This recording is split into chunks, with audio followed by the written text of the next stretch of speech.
Have you ever heard of Ahnenerbe, the secret organization of the Third Reich that was declared criminal at the Nuremberg trials?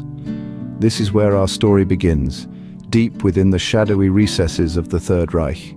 The Ahnenerbe, a name that echoes with intrigue and mystery, was the most secretive institution of the Third Reich, a fact that has led to it being shrouded in a plethora of legends and stories. Born out of a fascination with the occult and mysticism, the Ahnenerbe was conceived with a purpose that was as enigmatic as the organization itself. But this isn't just a tale of mystic artifacts and ancient lore. No, the history of Ahnenerbe is also stained with the horrific tales of human experiments, a testament to the lengths the organization was willing to go in pursuit of its objectives. The origins of the Ahnenerbe are intertwined with the rise of the Third Reich, its formation serving as an eerie mirror of the power and influence that the regime would come to wield. Yet, despite its close connection with the Third Reich, the Ahnenerbe remained an entity unto itself, its activities and operations often veiled from even the highest echelons of the Nazi hierarchy.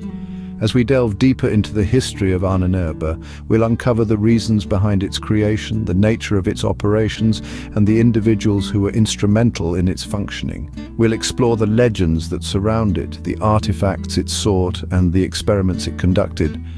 We'll also delve into the financial backing that allowed it to operate and the fate of its members following the collapse of the Third Reich. But before we embark on this journey, we must address the question that lies at the heart of our exploration. A question that has puzzled historians and researchers for decades and continues to fuel the aura of mystery that surrounds the Ahnenerbe. So what was the purpose of Ahnenerbe, and why was it cloaked in so much secrecy? The answers to these questions lie buried in the annals of history, waiting to be unearthed. So let's begin. The Ahnenerbe was not just another wing of the Third Reich, it was unique in its purpose and its activities. Founded in the year 1935, Ahnenerbe, which translates to ancestral heritage, was a brainchild of Heinrich Himmler, Hermann Wirth, and Richard Walter Dahrer. These key founders were all prominent figures within the Nazi Party, each with a distinct fascination for the occult and mysticism. The initial objective of this organization was rather peculiar, to say the least. It was designed to research the archaeological and cultural history of the Aryan race and to prove that their ancestors were a superior global civilization. Himmler, the driving force behind Ahnenerbe, had a deep-rooted interest in ancient Germanic history, folklore, and the occult. He believed that by unearthing the secrets of the ancient Aryans, he could somehow bolster the ideological legitimacy of the Nazi regime. It was his conviction that the Aryan race was superior, and through Ahnenerbe he sought to provide scientific evidence to back this claim. The organization, under Himmler's guidance, launched numerous expeditions across the globe, from the icy plains of Scandinavia to the sun-soaked valleys of Tibet. They were on the hunt for ancient artifacts, relics, and texts that could substantiate their theories. But Ahnenerbe was not just about archaeology and history.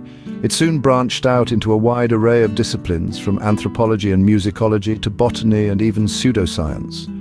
Ahnenerbe was a melting pot of the bizarre and the esoteric.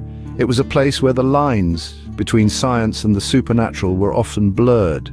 The organization's focus on the occult and mysticism was not a simple quirk. It was a fundamental part of its identity. It was this unique blend of science, history, and the occult, all fueled by a potent dose of Nazi ambition, that set Ahnenerbe apart from any other scientific institute of its time. The Ahnenerbe was not your typical scientific institute. It was a blend of science, occult, and a dash of Nazi ambition. The Ahnenerbe was a hotbed of diverse and often chilling activities.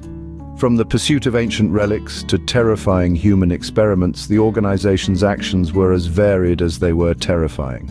Central to Ahnenerbe's activities was the quest for artifacts. This wasn't just a hobby or a fascination, it was an integral part of their mission. They believed that by uncovering ancient relics, they could validate their theories of racial superiority. This led them to mount expeditions to far-flung corners of the world, from the icy wastes of Tibet to the dense jungles of South America. They were in search of anything that could lend credence to their beliefs, ancient texts, sacred objects, even long-lost cities. But the Ahnenerbe was not just about archaeology. The organization was also deeply involved in research, though not of the kind most of us would recognize. They delved into a wide range of fields, from musicology to botany, from anthropology to astrology, and they twisted these disciplines in service of their twisted ideology, seeking to prove that the Aryan race was not just superior but divine. But perhaps the most horrifying aspect of Ahnenerbe's work was their human experiments. Under the guise of medical research, they conducted a series of brutal, inhumane experiments on concentration camp inmates. These included everything from high-altitude tests to freezing experiments, all carried out with a complete disregard for human life. The results were often gruesome, the suffering inflicted beyond comprehension. The Ahnenerbe was more than just an institute.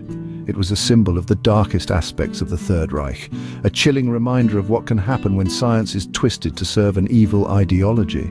Their quest for knowledge was tainted by their disregard for human life, their pursuit of power overriding any sense of morality or ethics. The Ahnenerbe's activities were as diverse as they were horrifying, all in the name of the Third Reich.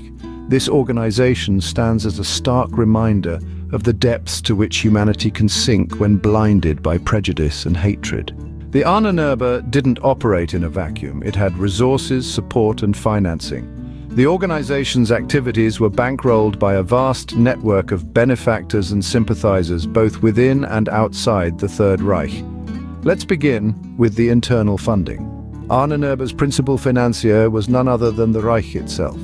The Third Reich saw value in the organization's work, believing it could legitimize their ideological claims through historical and archaeological research. This resulted in substantial funding from the state, which allowed Ahnenerbe to carry out extensive expeditions and scientific studies. But the Reich wasn't the only source of support. Private individuals also contributed significantly to the coffers of Ahnenerbe. Many of these were wealthy industrialists and businessmen who were ideologically aligned with the Nazis.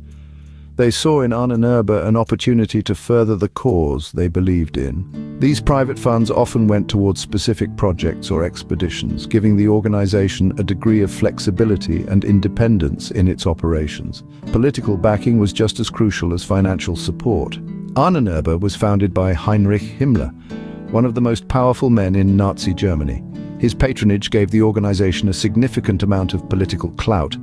This backing allowed Ahnenerbe to navigate the complex political landscape of the Third Reich, securing permissions and resources that would have been otherwise difficult to obtain. But it wasn't just Himmler. Ahnenerbe also found support among other high-ranking Nazi officials who shared a fascination with the occult and the mystic. Their interest in Ahnenerbe's work provided the organization with an additional layer of protection and influence within the Nazi hierarchy. In conclusion, the Ahnenerbe was not a fringe organization operating on the peripheries of the Third Reich. It was a well-funded, well-supported entity that was deeply embedded within the political and financial fabric of Nazi Germany. The Ahnenerbe was well-financed and well-supported, which allowed it to carry out its diverse activities. So what happened to the Ahnenerbe and its members after the fall of the Third Reich? The aftermath of the Ahnenerbe is as intriguing as its existence during the war. With the collapse of the Third Reich, the covert operations and the clandestine activities of the Ahnenerbe came to an abrupt halt. The institute was declared a criminal organization at the Nuremberg trials, a series of military tribunals held after the war to prosecute prominent leaders of Nazi Germany. The trials were a turning point, bringing many of the Ahnenerbe's deeds to light. The world was shocked to learn of the extent of the Ahnenerbe's activities, from their relentless pursuit of artifacts to the horrific human experiments they conducted in their quest for power. Many members of the Ahnenerbe were held accountable for their actions, with some facing execution while others received prison sentences. However, not all of the Ahnenerbe's members faced justice. Some managed to evade capture, disappearing into the shadows to avoid the repercussions of their actions. There are stories of these individuals continuing their research in secret, their work shrouded in mystery and speculation. These tales only add to the intrigue surrounding the Ahnenerbe, fueling further research into the organization's activities and its members' fates. With the Ahnenerbe's dissolution, many of its secrets were lost to time. Yet the organization's legacy is not entirely forgotten. The chilling tales of the Ahnenerbe's quests and experiments serve as a stark reminder of the lengths some will go in the pursuit of power. Despite its dark history, the Ahnenerbe continues to be a topic of fascination and research. Its story, a cautionary tale that echoes through the annals of history. The Ahnenerbe's legacy is a chilling reminder of the lengths some will go in the pursuit of power. The story of the Ahnenerbe serves as a stark warning, a testament to the dangers of unchecked ambition and the ruthless pursuit of power.